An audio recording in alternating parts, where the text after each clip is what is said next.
Welcome to Mighty Married Moms. Join us at our kitchen table twice a week as the Mighty Married Moms, Debbie, Linda, Wendy, invite spectacular guests to weigh in on staying sexy, vibrant, and healthy, building marriages with soul-satisfying connection, raising happy, healthy, successful kids.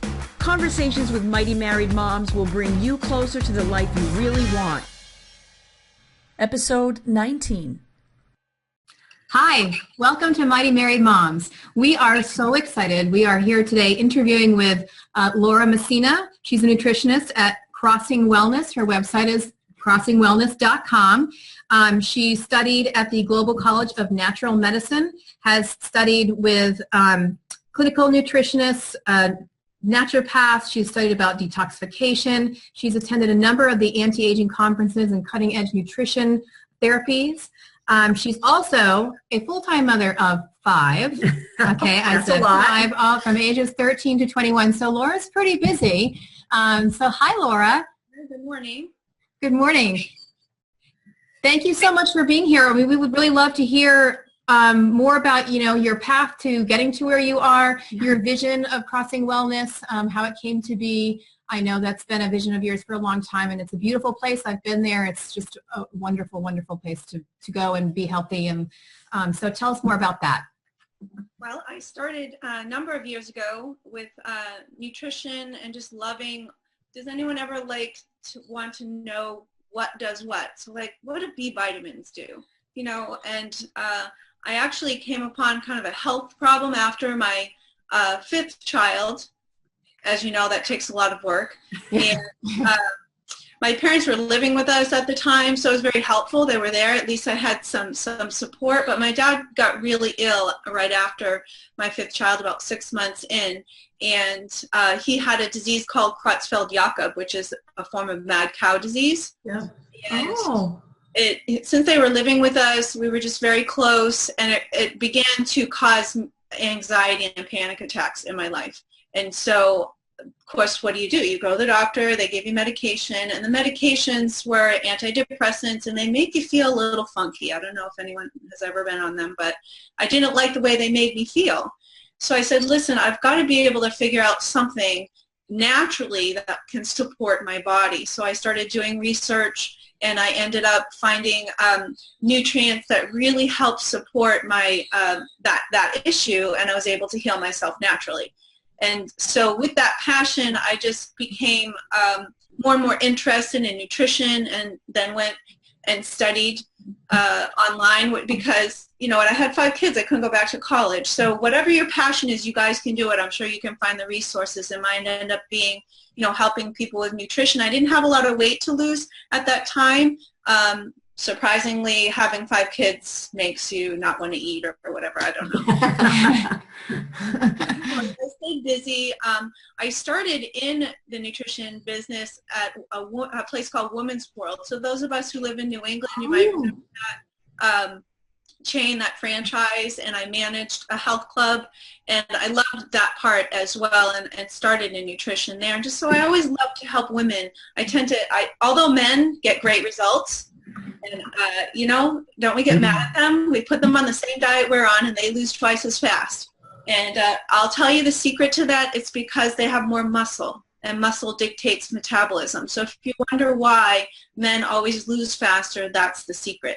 So we talk about that when I go through and teach my clients, why is my metabolism so slow? That's one of the aspects. So how I got into this basically was just a passion, so that from my own need. Although I did during my teen years and early 20s have a lot of weight issues up and down. I think I was at almost 150, and I'm only 5'3".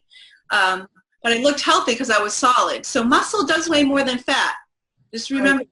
So when you're sitting on a scale, you should get a scale that not only does weight, but it does percentage of body fat, and it does muscle. So that when you're stepping on the scale and say you're at the same weight, but your percentage of body fat went down and your muscle went up, muscle is really tight. You ever go to some of those vendor shows for health, and they have this big glob of 5 pounds of fat? You ever seen that? That thing's disgusting. Yeah, it's disgusting, yeah. and then and then they have the muscle right next to it. Or sometimes what's worse, they don't even have the piece of muscle. So what's the point, right? But look, the 5 pounds of muscle is really like a turkey drumstick, a big turkey drumstick, and it's really compressed. So that's why you can lose inches and not lose weight. So that's a really a good thing to do. And those scales, you can get them at Walmart, any store for like $35, $40. So that's one of the main tools I always recommend people have when they're trying to maintain their weight, so they can see how they're doing. Because if they lose weight and they get on the scale and they didn't lose body fat, what did they lose? Muscle. Exactly. We don't want them to lose muscle, because then it's your metabolism down. And that's what a lot of diets do. So I asked, last night I did a teaching on diets, and I asked people, give me some ideas of diets. So guys, give me some ideas of diets. Oh, the Atkins, the paleo. Weight Watchers. Yep. Yeah, South Paleo's Beach. big. Yeah, South Beach. Yep. Yeah. And so a couple of those, like paleo, people tend to live as a lifestyle. But most of those Weight Watchers, different stuff, what they are is they're accelerators. So they help lose weight really fast. Jenny Craig. Yeah. No, that's you're not true. going to live on Jenny Craig forever. If you did, you'd go broke. You know? The average weight loss for Jenny Craig over a year is 10 pounds. Really? Over a year is 10 pounds? Over a year, because people lose it and they gain it back. Because you know how much money, and you know how much money you spend within that year? It's literally thousands, because the things are so expensive. Really? Wow. So really what I try to teach is, the basics about knowledge. Truth, knowledge is power. And I like to empower people to be able to get to their goals. Okay. Weight loss has been something that I've been dancing with my entire life, as a little kid all the way up through today at age, you know. So yeah, it's some people, I don't know why some people, well, I do know why, family, culture, my own body's predisposition, but yeah, the whole thing of weight loss can bring a little bit of to my own system. And I won't tell you my own personal trials or travels. It's not important to this. But one thing that I've heard talked about, and I think I've seen it on your website too, is that term standard American diet. Mm-hmm. Yeah. Which is what most Americans are on. Tell us the acronym.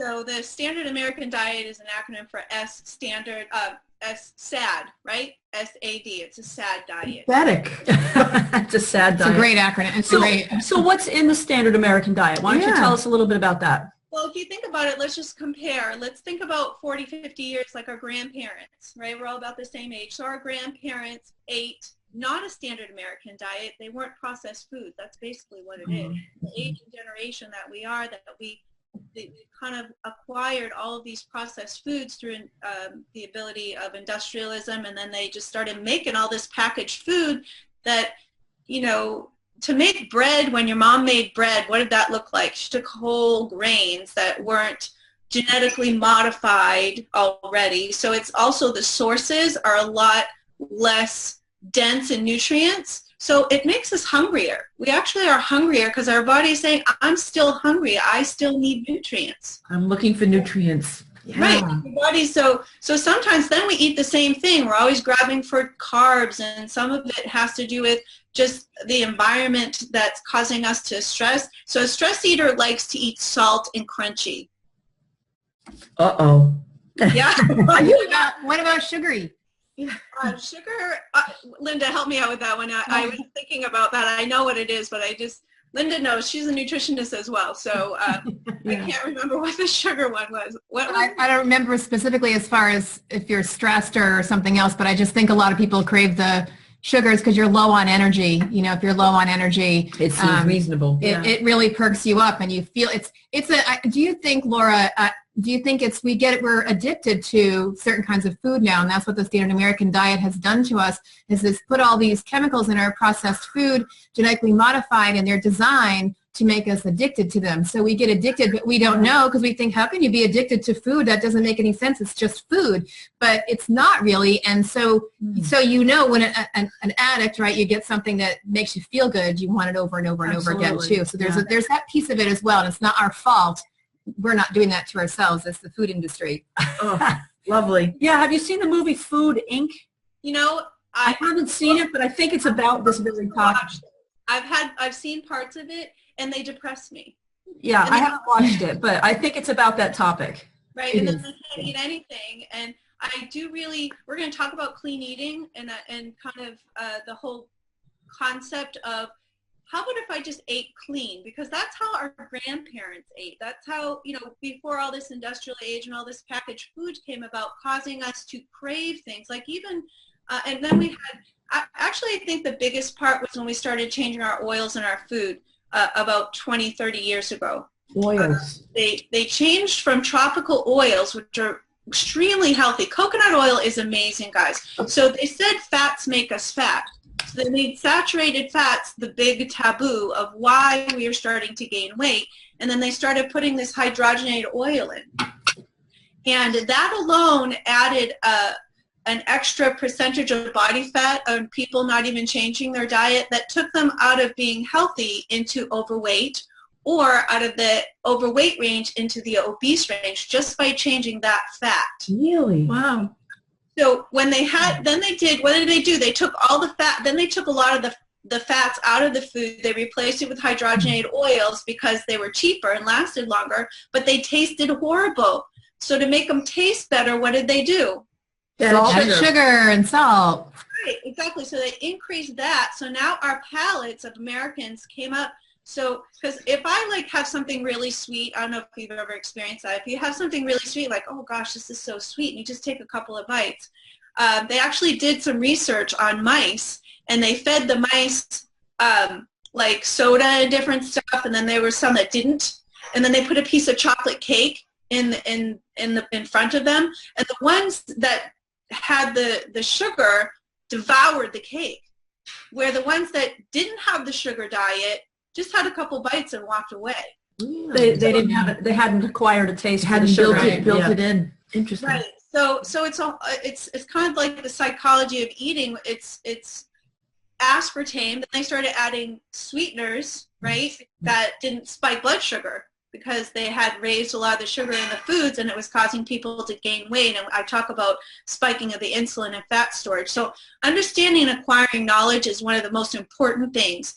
And you can't have understanding unless you have the right knowledge. And a lot of the diets that are out there, we're not really based on how your body stores fat. They're not. Even our pyramid, remember our food pyramid? Yep. Yeah. Mediterranean, right? The Mediterranean diet has a different food pyramid than I had no idea. When they taught me the food pyramid in school, I thought everybody in the world ate like this. Oh. So where did our food pyramid come from?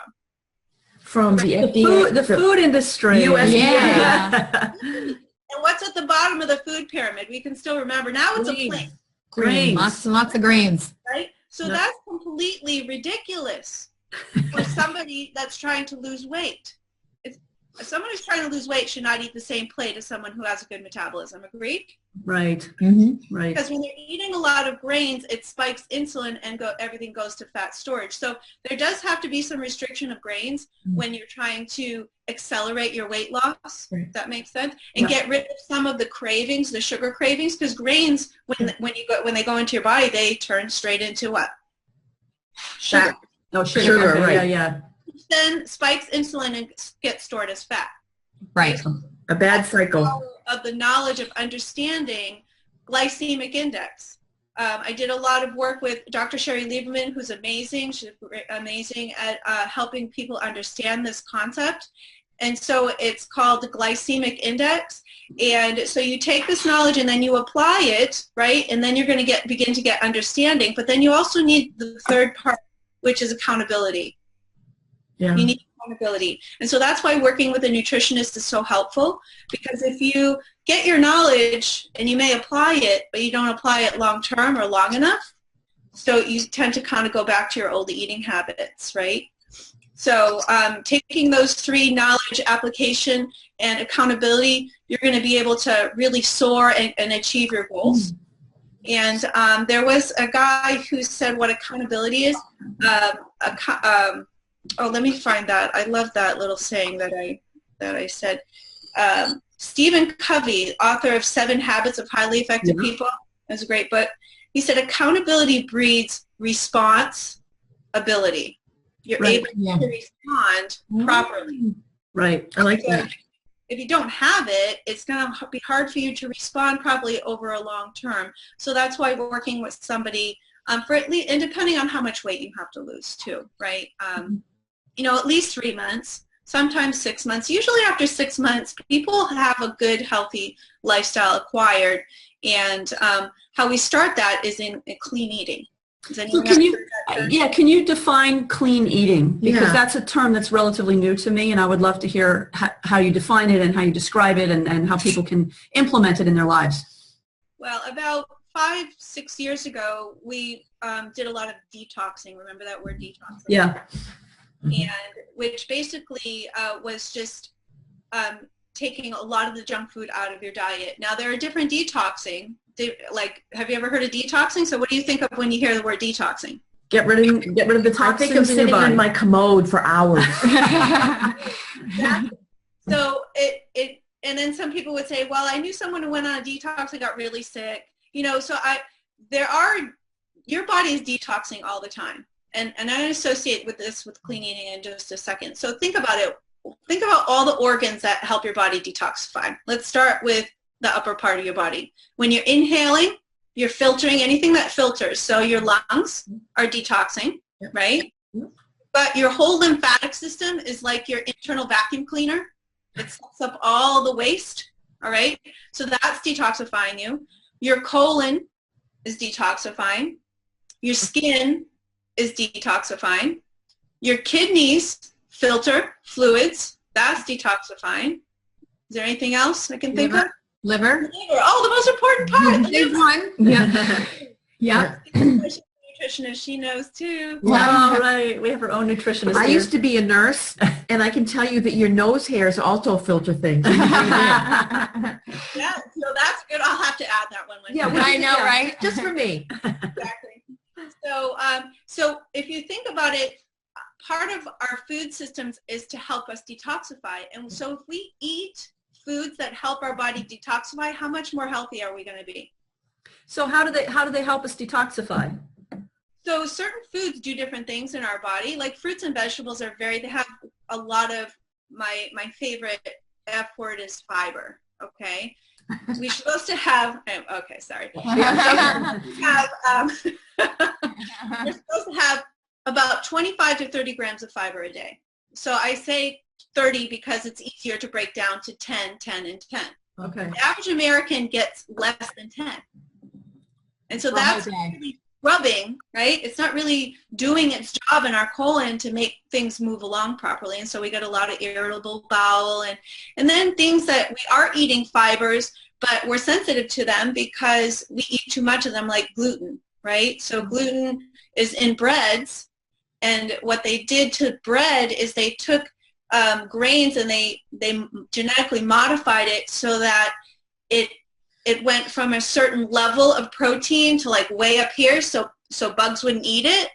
Well, but now when we eat it, our bodies it causes inflammation in our gut basically. So in a clean eating program, I recommend kind of staying away from gluten because a lot of people, they end up having gluten intolerances and they don't even know it. It's kind of like the frog in the hot water syndrome. Do you ever hear about that? Yeah. Yeah, so those that don't, if you take a pot of boiling water or actually just put the water on the stove and you put a frog in it and it kind of floats around and loves its little environment and you turn the heat on, it just floats around, loves its environment, it acclimates and then it doesn't know that it's actually going to boil itself to death. Yeah. Eventually. Wow. Right? If you've got the water on the pot and it's boiling and you throw the frog in it, what's it going to do? Die instantly. Get the heck out of there. Well, yeah, that's But no, it doesn't die because it probably will respond and jump out. So as far as our health goes, what happens is when we start eating poorly, our body acclimates and then we kind of get to a level of health and you think, yeah, I'm healthy. I mean, all the time I get people, they're like 50 pounds overweight, they have a gut out to here, and they say, I eat good. I'm healthy. But they just don't understand how. Well, so I'll say, okay, let's think about it. If you clean eat, number one, you're going to sleep better. How many people have sleep problems? Quite a few.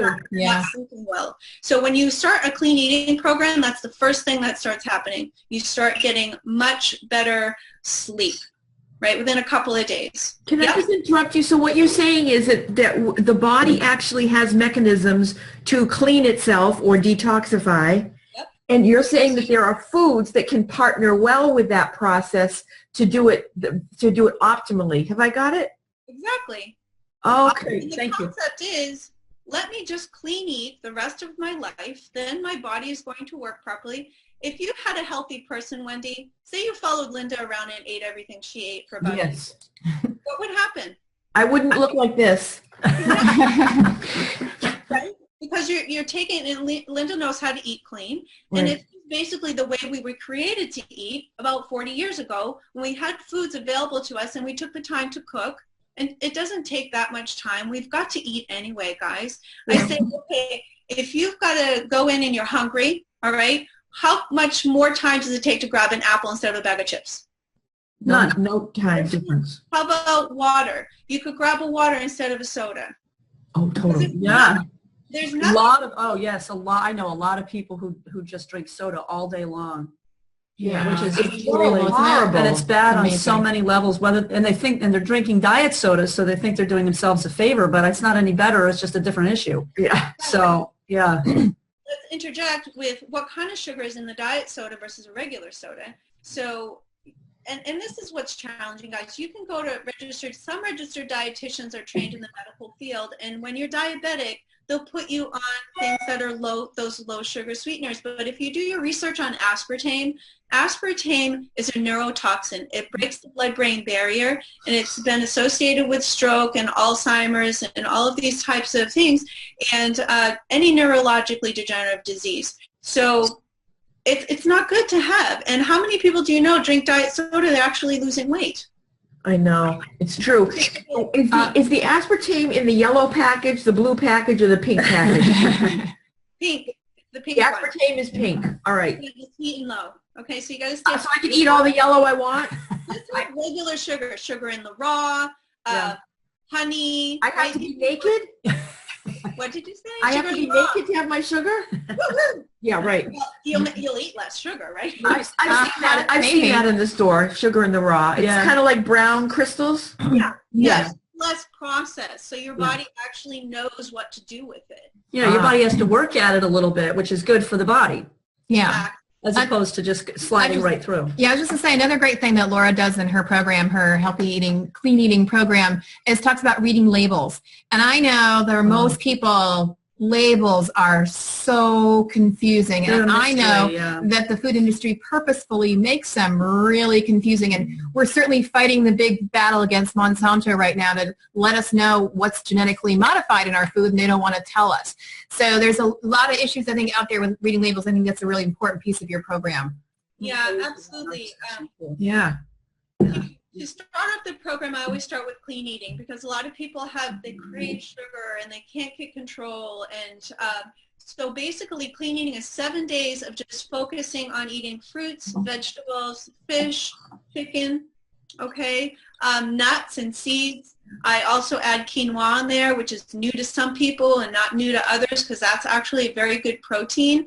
So it's just a balance of protein and fats, and getting rid of a lot of the simple carbohydrates, not all carbohydrates, which is kind of a problem with maybe like an Atkins diet.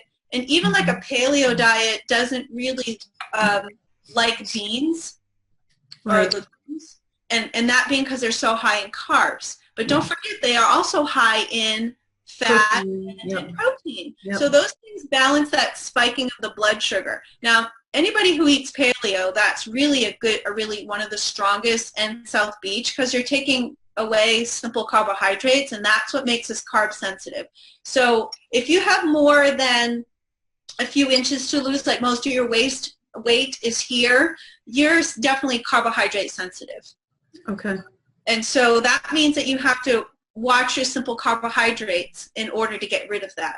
Or some of it could be bloating, which we talked about earlier, because I had a woman, she exercised all the time. She ate really well. She really did. But she had this like spare tire and she couldn't get rid of it, right? So clean eating, I put her on a clean eating program, and by the end of the 7 to 10 days, she lost it. Really? It was like much better. Yeah. And a lot of it actually, because what ended up happening was she made a barley soup, which had gluten in it. Oh, interesting. She added inches just from the bloating. And so a lot of it was the fact, so she became aware, she became that frog that I gave her that ability to come out of that water that she was boiling herself in, and she was able to identify that, okay, gluten now is something that I have to really be Put careful. on my bad list. Ah. And again, she wasn't celiac, which is something where you can't eat, gluten at all. A lot of people are gluten sensitive because we eat too much of it in our country because of that food pyramid that we were told makes us so healthy. Right. And all the processed food that is majority of what you find in the grocery store. Are you saying that the USDA is actually taken over by the food industry? Yeah, absolutely. Oh, great. Okay. Well, we're going to get somebody from USDA on the show. We're going to have to figure this one out. Yeah. They might not be able to tell you it's a secret. Right. So, so think about the typical American diet. What do you have for breakfast? Cereal, toast, bagel. It's got to have some simple carbohydrate in there. It's not breakfast. How about thinking differently? How about have some chicken soup? Yes, I've heard that before. Really? Yeah. Yeah. How about I do. some green beans and throwing some almonds in there? Yep. Green beans or almonds for breakfast? Mm-hmm. Mm-hmm. That's, so come out of the box of having to have grains all the time. Then you have lunch, and what do you have? Hamburger, but it's got to have a bun, right?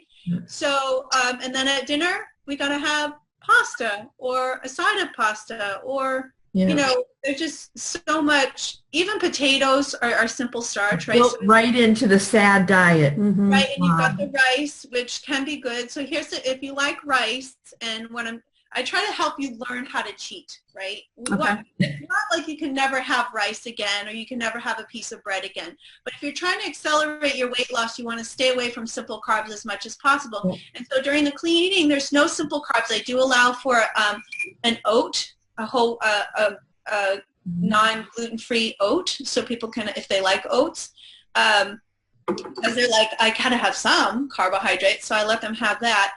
And maybe a little bit of rice, but I have them always add quinoa in there. Mm-hmm. So that's a protein. It's not really carb. Some people think it's a carb, but it's really a seed. Yeah.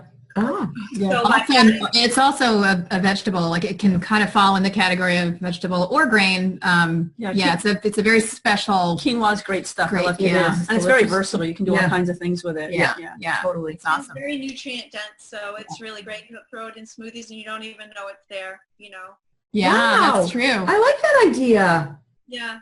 Wow.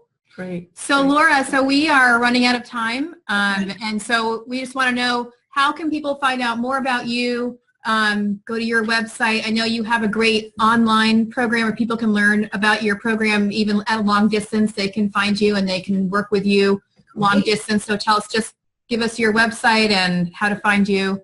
Sure. Any interesting projects coming up? Exactly. Crossingwellness.com is the website. And when I was working with doctors, I found that a lot of people were too busy to come out and do the learning part. But the accountability part is kind of the quicker part, right?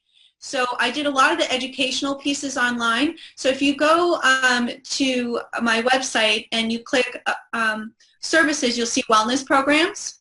And then you'll see the clean eating program, which is your 7 to 14-day program. And you can watch my video, and I tell you exactly what that is, because we didn't have enough time to go into the details of that. Right. And the next step after clean eating is your healthy lifestyle, which is a 4-session series on exactly what is it that I need to do in order for me to have a healthy lifestyle. It's really only 4 topics. It's pretty amazing. It's really simple. I was telling this to Linda the other day. I said losing weight is really simple, but I don't know if people really want to take that pill. Yeah, it's true. It means changing your mindset, and that's actually something we should talk about in another time. Is the mindset of weight loss and healthy living. So healthy living.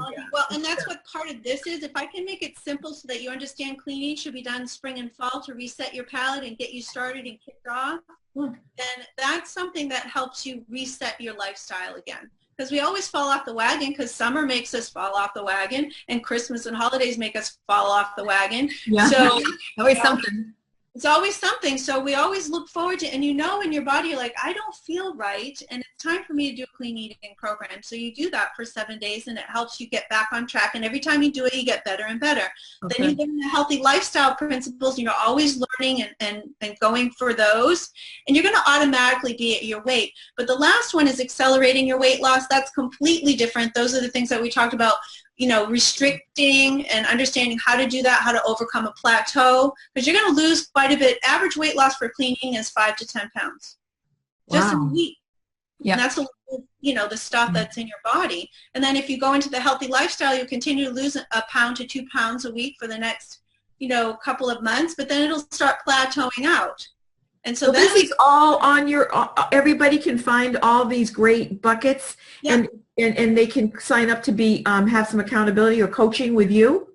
In fact, what I did for you guys is under the About Us tab, Yep. a free consultation. You can just click on that and put your name and information in there, and I'll call you, and our first sit down will be complimentary. That's fantastic. That's excellent. Thank you. Thank you, Awesome. Laura. It was really, really a pleasure talking with you today. Yeah. And we hope that our listeners will leave a review here on iTunes. You can find us, Mighty Married Moms, at our website, www.mightymarriedmoms.com. Yeah. And we hope you'll tune in again next week. Next time, and Yes. we'll be talking about this conversation. Yes, we will be on talking Thursday. about this on Thursday. We'll be talking about what we just learned from Laura. And thank you, Laura. Thank you for helping us learn how to keep it simple. I think that's really what it takes to, change your lifestyles. It has to be simple steps, and you certainly have them. And I know you've been very successful with it, and you've helped a lot of people. So thank you very much. Thank you. Have a great day. You too. Bye-bye. Thank you for joining us for this episode of Mighty Married Moms. Tune in twice a week on Mondays and Thursdays to meet fascinating and inspiring guests who will help you create the life you've always wanted. You can find these episodes and special gifts just for you at mightymarriedmoms.com, as well as a link to our Facebook community, where we continue the conversation around the kitchen table. Please also help share the love by leaving a review on iTunes. We'll see you next time.